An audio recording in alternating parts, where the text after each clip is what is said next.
Sementara itu dari Birun dilaporkan, menjelang pergantian tahun 2021, pemerintah Kabupaten Birun telah mengeluarkan larangan perayaan malam pergantian tahun guna mencegah terjadinya kerumunan massa. Pemerintah Kabupaten Birun telah mengeluarkan larangan untuk tidak melakukan perayaan malam tahun baru seperti melakukan aksi konvoi kendaraan serta kegiatan lainnya yang berpotensi terjadinya klaster baru penyebaran COVID-19.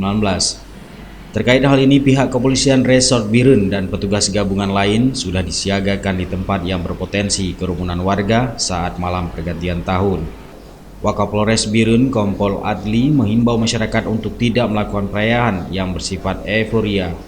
Sesuai dengan surat edaran bersama dari Forkopimda dan instansi-instansi terkait di Kabupaten Birun, itu adalah himbauan-himbauan kepada masyarakat tentang larangan untuk melaksanakan peringatan tahun baru secara euforia. Euforia itu apa artinya? Tidak ada nanti itu misalnya kegiatan yang melibatkan orang banyak. Ini kita sandingkan dengan COVID ya. Nah, kita harus patuhi protokol kesehatan. Jadi tidak ada kegiatan yang berkumpul.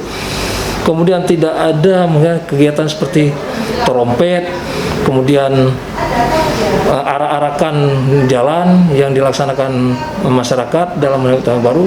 Jadi dihimbau untuk segala perayaan yang bersifat euforia di tahun baru ini ditiadakan.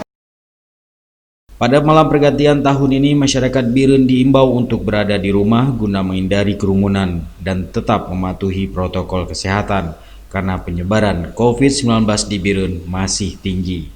Dari Birun, Tim Liputan Aceh TV melaporkan.